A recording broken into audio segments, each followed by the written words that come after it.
Hey everyone, and welcome to another video. If you clicked on this, then I'm assuming you want to know how to wrap a gift, or else you just really like my videos, and I appreciate that.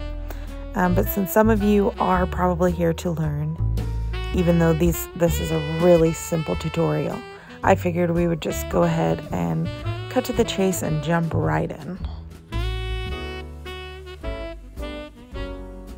So I'm gonna just start by measuring how much wrapping paper I need. So I roll out the wrapping paper, and then I lay the box and I do this typical like fold over, and you can see on the right side how much extra paper I have out there. I know it will cover the whole box, and now I just fold up the side a little bit to make sure I have enough that will cover the side when I fold it over. This paper has grid marks. I do try to show you later, but I don't think it's as visible either. Wrapping paper with grid marks has totally helped me with my wrapping game as far as like where to cut. I've bought wrapping paper accidentally without grid marks, and I hate it now. So if you can, that's helpful. Now right here, what I'm making sure to do is just pull it really tight.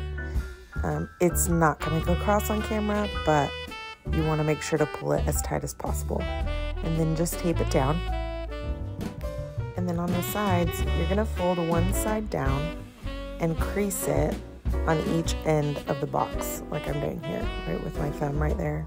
And you'll end up with these kind of triangle looking things, and you fold that down and again crease it. If you crease each fold that you make, it kind of helps you with the tightness, but also just experience will help you with tightness. Now when I folded that part up, I didn't like how far it came, so I'm actually going to fold it down on itself first and then fold it onto the box and tape it there.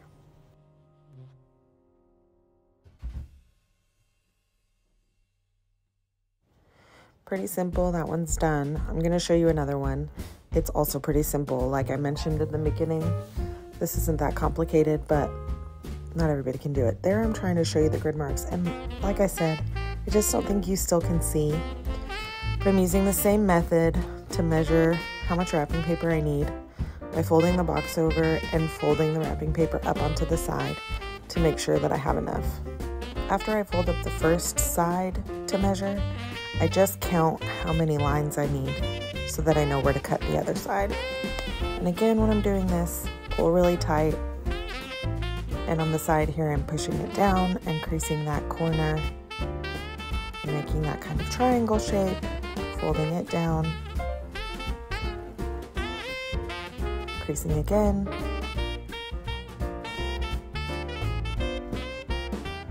triangle, fold it down, crease it down.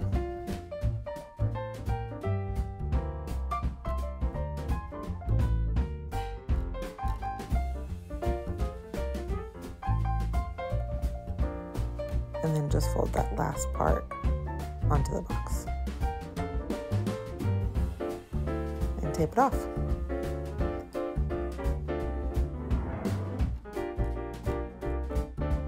I wanted to show some bows also.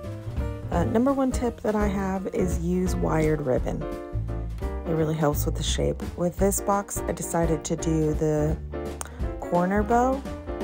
So I don't really know how to explain this in words, honestly, but you could see how I did it there.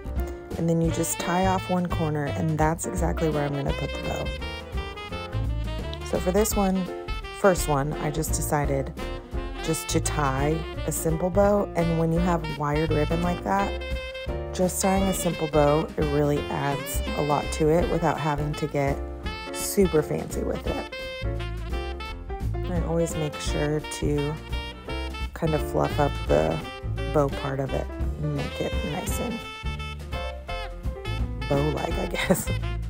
Now I'm gonna untie this, but if I wasn't, I would cut off the extra ribbon at the end. Now for this one, I'm just gonna do the crossbow, I guess, where it's kind of on all sides. So you take it up, turn the box over, cross the ribbon like that.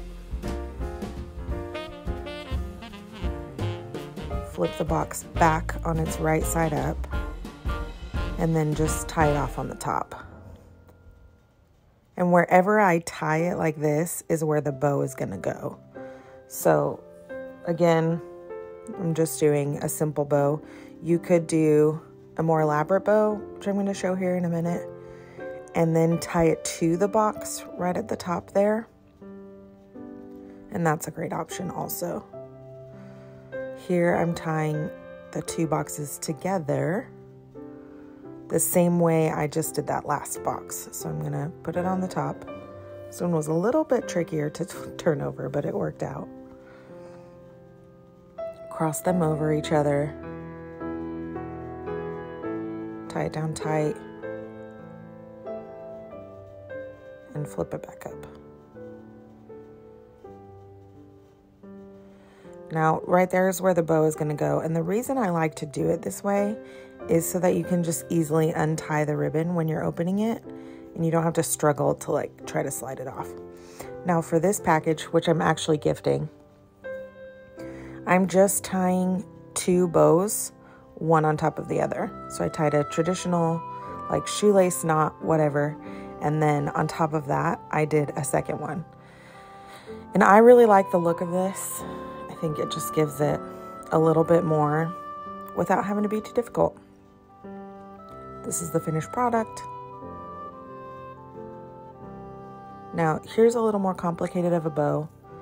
So you'll start by making a loop, and then in the middle, you want to twist your ribbon over, and that way when you fold it back over, the design is on the outside. So then I'm going to twist again, make another loop, and twist again, and repeat this process until I have as many loops as I want, which I like to do about 3 loops on each side. And then I'm going to use the long tail of the ribbon to wrap around the middle of the bow. And then the first tail that I have, that I left extra from the beginning of me starting, I'm going to wrap it around and tie these two end pieces together. You can also take a separate piece of ribbon and tie it around the middle, but for this one, this works perfectly without me having to cut any more ribbon, which gives me more to use next year, because when I buy these wired ribbons, I like to reuse them. And then I'm just fluffing it up again. And I would put this the same place I put the bow on the present. It would be a separate piece. So then I would tie it into the ribbon that's left over on the present, if that makes sense. And that's how that looks. Now this is how I made the bow on the top of my tree. So like I said, I like to reuse ribbon. So here I'm just straightening out old ribbon that I already had and layering another ribbon on top of that. And for this one, I'm going to start with, that loop is going to be my center loop.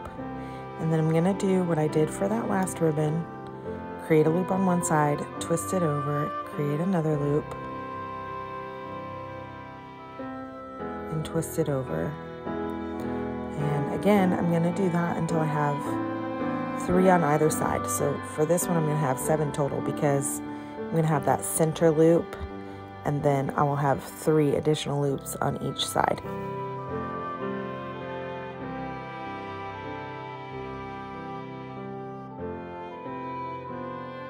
Now because I reused ribbon, I didn't have enough to tie this one around itself. So here is the part where I'm taking an extra ribbon and folding it through the center, or putting it through the center, and tying it off in the back to hold the whole thing together.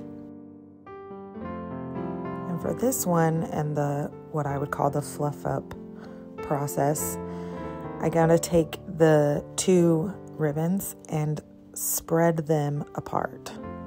And then I can begin the fluffing process and just put each loop like where I want it exactly to make it look like a really pretty full bow.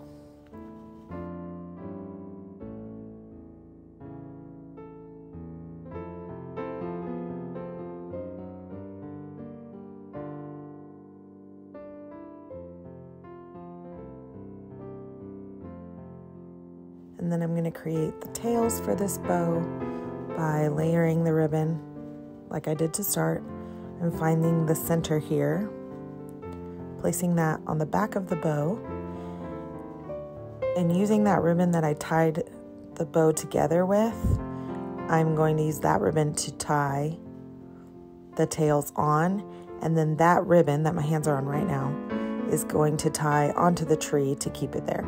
So this is my finished bow, and here I am tying it to the top of the tree, and I'm gonna do some additional fluffing while it's up there, and then I'm gonna adjust the tails onto the tree right where I want them to kind of cascade down.